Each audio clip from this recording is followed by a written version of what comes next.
Hello, my kawaii. It's your Otaku, your senpai, here to give you a review for the anime Talentless episode 13. The last episode of the season, and I think this anime was a good ride. There isn't a confirmed season 2 right now, but I really hope it does. But from what I have been hearing, it has been getting positive reviews. So I only have a positive mindset. I really enjoy the manga. To you guys very early on that I am a manga reader, and there's a lot of cool stuff coming up in the anime if we do get a season 2. But let's start off with the review. So we start off with Nana in a home with a different family, and she's being reprimanded for not cleaning her room and closing the door. Now, obviously, this image is implying that the kids did it, and the woman, says that we didn't want another murder situation happening. And then, as she's saying that, the scene changes, right? And while the scene's changing, you hear Nana saying like, "I didn't do it," and it changes, right, to our commander, the guy we don't know, Nana's teacher, telling her just to accept the fact that she did it, right? Clearly looking like a manipulation tactic on a child who just witnessed her mother's murder. But we do get a little bit more insight into the whole murder situation that maybe changes this scene a little bit around, right? From there, Michiru's telling Nana the flaws in this whole idea that she's the one who caused her parents' death, right? What I mean by that is when she told the story to Michiro, Nana woke up the next day, walked downstairs, and saw that her parents were dead. Michiro asked her, "Well, did you step on anything?" She's like, "Well, no." So your room was clean. Your parents cleaned your room, and that means your room's the window in your room was probably closed.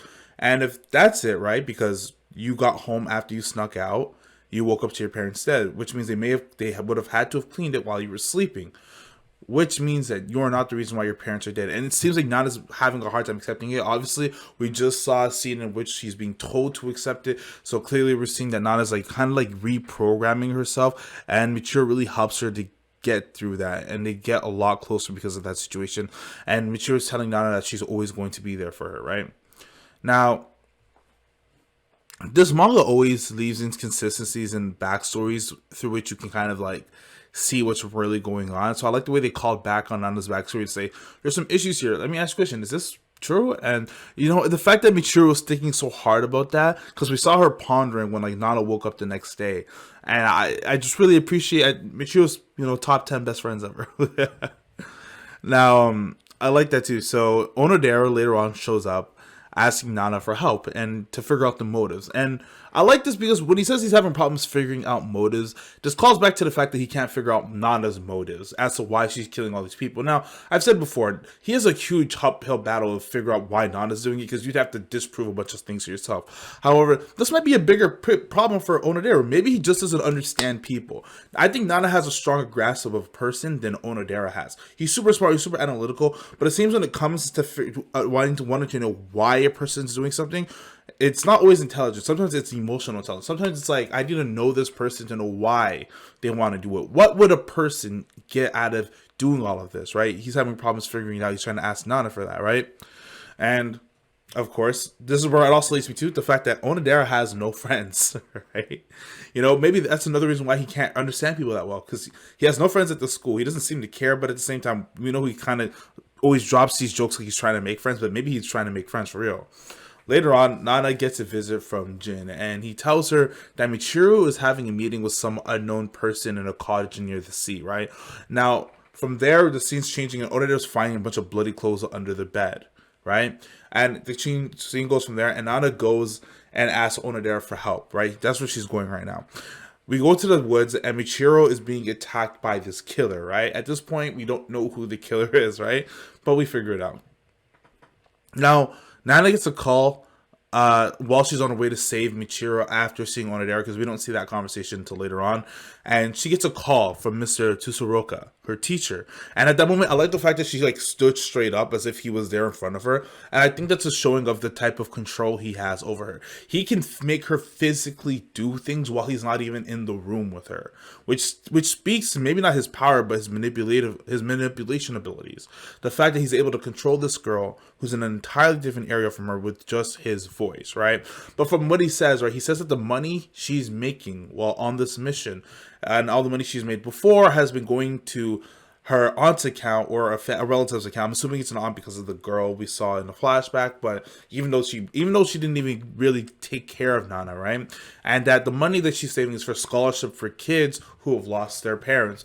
Again, this is the reason why I like this is because we're learning so much more about Nana's character, because she's not some cold hard killer. She's not, like, she's never has been. When she came onto this island, she came with the mission on an idea that what she's doing is benefiting humanity, right?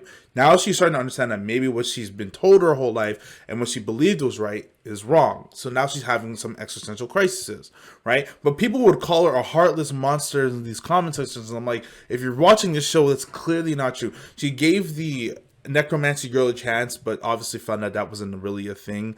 She's constantly tried not to take out Matero because obviously she can tell that Matero is a genuinely good person, right? And I think that I think it's also because as time goes on, eventually when you're in an environment of something, you start to lose the things that make you depending on the environment you're in, right? She got into the island first. She was able to take out Nakajima really quickly because he was the first target. She just got there. First day, boom, let's get him out of here, right?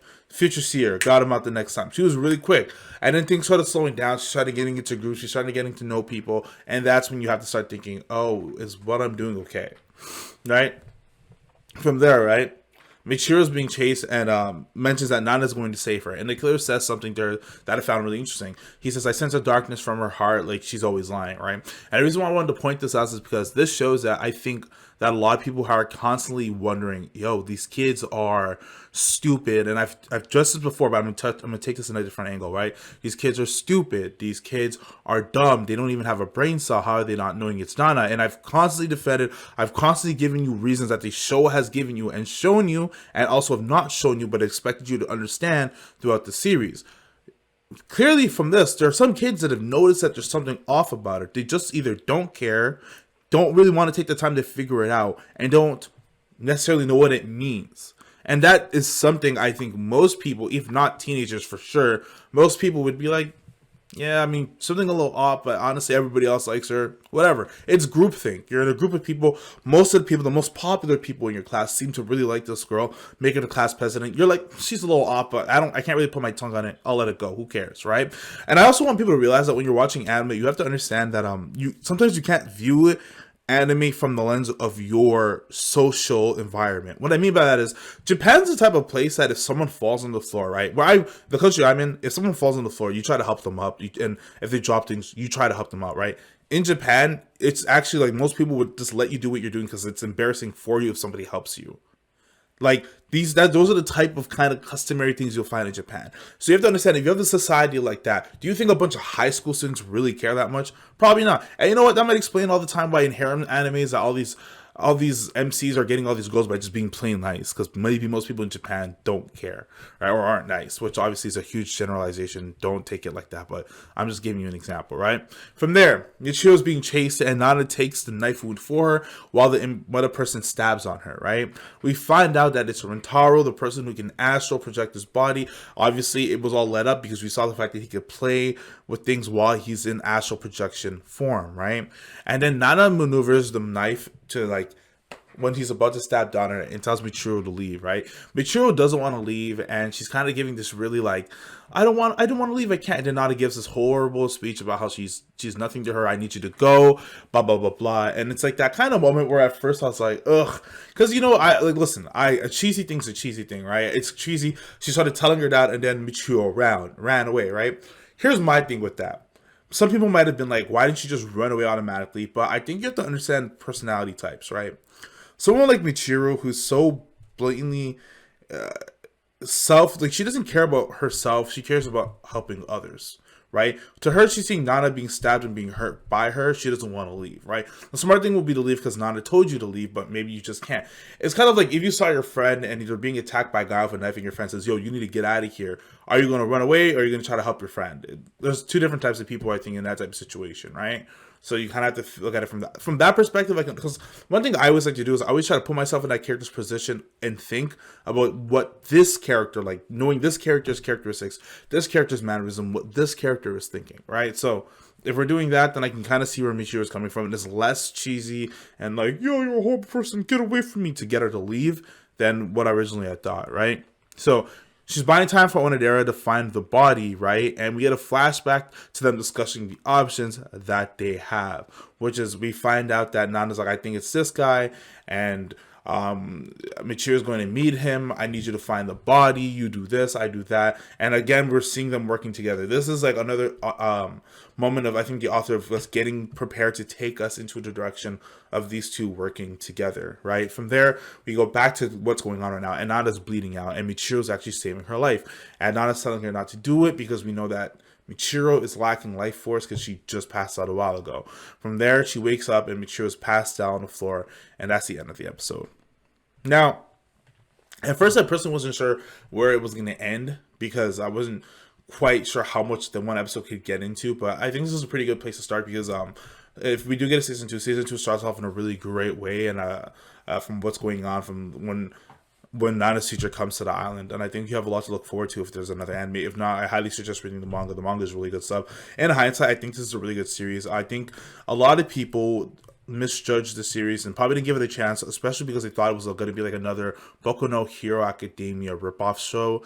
I know a lot of people thought that, and that's why a lot of people did not give it a chance. But anybody who got past episode 1 was in for a pleasant surprise, and I really like this series for a couple of reasons. One, it's very, very, very rare you find a mystery series that is also interesting with concept and plot and setting, as well as have actual genuine like, oh snap moments, because this series has a good amount of them. Now, I'm not saying you can't figure out all of them before it happens, but there are definitely plenty that would have caught you off guard, I feel like.